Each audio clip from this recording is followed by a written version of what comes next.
Work in Progress is a student-led project that looks at organizations that intervene in Bengaluru's infrastructure and public policies to effect change at the grassroots level. Episode 3 Ondu Kereya Kathe. Jakkur Lake is a 160-acre lake in the Jakkur area of North Bangalore. Rejuvenated between 2008 and 2015 by the BDA, the governing authority was later handed to the BBMP. In 2019, the Bengaluru Sustainability Forum, under its small grants program, enabled 10 projects revolving around urban waters to start off, 5 of which happened at Jakkur Lake. One of the projects, carried out by BIOME Environmental Trust, aimed to identify dead zones at Jakkur Lake and revive them. Dead zones are areas without enough dissolved oxygen to support aquatic life. The presence of these zones may result in a reduction in the number of fish and birds in a water body. We spoke to Suma Rao, the project officer at BIOME Environmental Trust. You have taken a grant from Bengaluru Sustainability Forum to do so. So could you explain the process of applying for the grant and getting it? Can you take us through each step? So I think BSF had put out saying that they have small grant, and the requirement was that it can't be given to a NGO or an organization. It had to be a project with multiple different organizations involved to do a project. So one of the things, Mr. Vishwanath was the one who came up with this idea of dead zone and how we can see if we can try doing something with it. And so we said, okay, let's write a proposal. So one of the thought was that if we want to do this, then we wanted to do it at a lake, though dead zones are found and more heard of in oceans, and it runs to kilometers together. So we said, okay, let's figure out a way to see are there any dead zones. We had no clue, and nobody else had done something like this, at least from the bit of research that we did. We didn't find anything on lakes as such. So we said, let's go ahead, and which means we had to identify a lake, and we decided on Jakkur Lake, and so JalaPoshan became a partner. And we had also thought Vertex is a system which also works on aeration. So we thought initially, when the whole thought process was going on, we said, okay, maybe we should try Vertex as a solution for aerating the water itself so that it gets more oxygen. And that's how CBD became the other partner. So the three of us together, BIOME wrote the proposal, spoke with JalaPoshan and CBD, and they both agreed on the thought process, and we went ahead and submitted the proposal for the grant. Those were the different points where we took the readings. Right. Okay. So all the points that you see on the map here are where we actually went and took the readings. Okay. Those are the locations. One of the main reasons for the oxygen levels to fluctuate is so the water has a lot of algae in it, and algae is unicellular or multicellular organism, and they make their food by photosynthesis. And when for photosynthesis you need sunlight, and so when there is sunlight, oxygen is they take in carbon dioxide and give out oxygen. So they're not taking in oxygen from the water. Whereas after sunset, the algae still requires oxygen, and that's when they start taking the oxygen from the water. That's how you will see, if there is a large amount of algae or algal blooms in any of the lakes or in any water that you see, then you will see that there will be depletion in oxygen level. And the reason dissolved oxygen is very important is for the aquatic life to survive. And if algae takes in all the oxygen, then it becomes difficult for the other life forms to sustain. You have STP treated water coming in, which has nutrients in it like nitrates and phosphates. It is from the soap and detergents and everything that we use. That's where you get the phosphates from. But nitrates can also come in as a runoff from the fertilizer, from the fields around, and if there are a lot of trees and leaves fallen and there is nitrogen, nitrates can also be found because of that. Sewage is another reason why you will find these kind of organic matters in the lake. All these lead to algae formation. They are also kind of food and they keep growing in it. And for algae to sustain and grow, it requires heat, sunlight and fuel.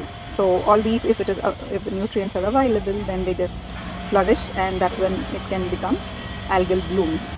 So once you did apply for the proposal, how much time did it take for them to select who has won the grant, and how did they communicate with you? What happened with this particular one was, we applied separately as JalaPoshan as one of our partners.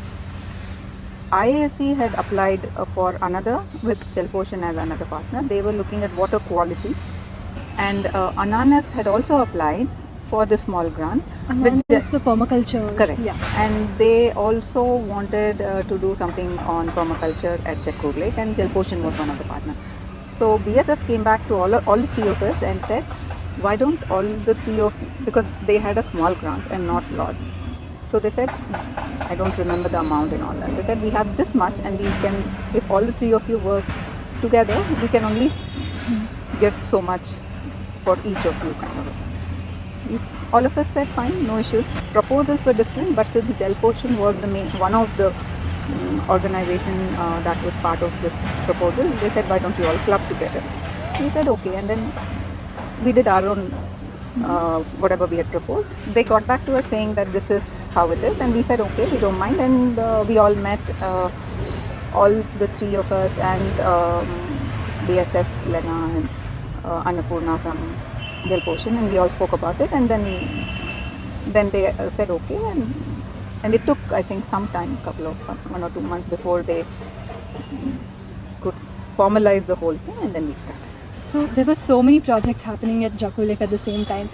Is there anything specific about Jakkur Lake that makes it a great place to, bring in such different projects? Absolutely. One of the things is Jakkur Lake is one of the first of its kind where integrated urban water management system has been set up, where a constructed wetland and STP treated water from the STP is being led through the wetland and then into the lake. So this was one of its first kind, and IAC was involved in actually setting up, and BIOME was also part of the advisory in that sense. So we already knew people, and getting permission from BBMP or BDA to work on projects, scientific projects, is not easy. But this particular, with Annapurna having Annapurna and the community over there are very, very helpful, and they are there doing a lot of work themselves, and also have a very good connection with BBMP, and to get the permission, they know, and even BBMP trusts them, I guess, because they know that when they say something, it is just that and not more, and they wait for all the permission that is to be given and not just do stuff. So there is a lot of understanding that JalaPoshan has with BBMP and with other institutions and organizations. After the citizen group joined hands with BBMP and started conserving the lake, it's also a model for stakeholder partnership. Like how, if when all the stakeholders come together, how you can claim urban commons, which is lakes, and then work with it and make sure that it is conserved. And it is also a model for citizen participation. That is, citizens who demand their fundamental rights to be met, who say that we want clean water, we want clean air, we want everything to be protected for us. Then the question comes about the fundamental duty, that we should protect our forests, lakes, and any urban spaces that are common. So for us, things were made easy by other citizen groups, So the first citizen group that initiated this interface between BBMP and citizens was Puttinalli Lake in JP Nagar. So they had already set the ball rolling, and then there was a process in the BBMP where they knew how to sign and what to do with the citizen group, So it was very easy for us. So when we approached the BDA and asked them what can be done, they guided us to BBMP, saying that now onwards they have to take the ownership. So we wouldn't be able to, kind of take this forward. Then we met the Lakes Division CE, who already by that time had signed a couple of MOUs with other citizen group. And then they said, this is the process. You just need to find find some funding for yourself, and this is how we go about it. And then it was very easy for us to come back to the community, gather a community around the lake and say that we can be responsible for our lake, go back to the BBMP and say we are ready, so you can sign an MOU with us. When you speak about lakes of Bengaluru, there is kind of a budget that comes for lakes, but we are we have so many lakes. Like city, Bangalore used to be a city of 1,000 lakes, and even though we have lost most of it, we still have about 200. So whatever budget comes has to be distributed between these 200 lakes. And there are two aspects to any lake. One is restoration. Like when the lake is in a bad condition, you have to first restore it and bring it to good condition, and then you have to maintain it also annually. So then the budget becomes very huge, So because the budget was limited, like there was not a huge budget kind of dedicated to lakes, even the lakes division needed some support from the community or any CSRs or corporates, because they have fund either to restore or maintain. They didn't have funds to do both. Now with the year, government is pumping in more and more funds at the lake, but still lakes need more, because like if you take Jakkur, a lake like Jakkur, it's 160-acre lake. So easily it is about, judiciously spent without spending more, it is about 1.5 to 2 lakhs we need every month, which means it's a budget of 25 lakhs a year. So that's a minimum kind of budget to work with. So with that, if you take 200 lakes, that's a huge budget requirement, and this is only for maintenance I'm speaking about. So restoration on its own takes a couple of crores, because you're doing a lot of big work in the beginning stage. So because of that, the BBMP seeks fund and support from the community, and that's where our role was to only raise funds for the maintenance. When do you say that your project has ended, especially when it's under a grant? Does it end when your funds end, or how do you conclude that, okay, our project is done for now, someone else can carry it forward? Where do you find the end point? Okay, this would be only with respect to this particular one that I can talk about. So we had committed to identify dead zones to see how we can revive and also see how the wetland is performing itself. But we've also given reasons why we couldn't do much because of various different factors that came into picture. It was raining, so for a couple of months we just couldn't get into the lake at all to take readings. In terms of wetland, we just couldn't get into the wetland because there's a lot of organic matter that's fallen in, and you can't step into the wetland at all. So we just did the water testing at various different points, and from the water quality, we said, okay, this is what the water quality is. When it came to the dead zone itself, we had identified. We had also figured out a method which needs to be improved upon.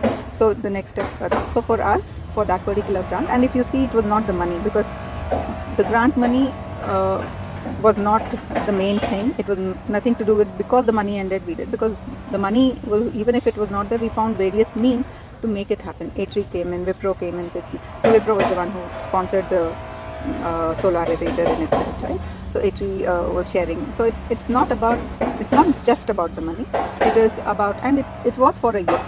So we were trying to work in that time frame also. So a lot of different things.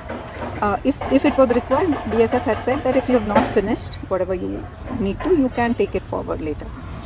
We did talk with the lake community. Few of them did come. We showed them how to take it forward if they are interested. That even we would be interested to work with them if required. There was a lot of interest, except this happened in March. We did work with the lake community on March 15th or 16th of 2020, and March 24th onwards there was a lockdown. And so and BBMP stopped giving permission for any institution or any kind of experiments to be done at the lake. Okay, it is always there in our mind that we need to do something more on it, but we haven't put our mind into this because we're already working on various different projects. But yes, I would really hope, if not us, anybody in the lake community or anyone else, because all the information that is required, whatever we have done is already there out there. So anyone is welcome to take it up further and see how that can be worked.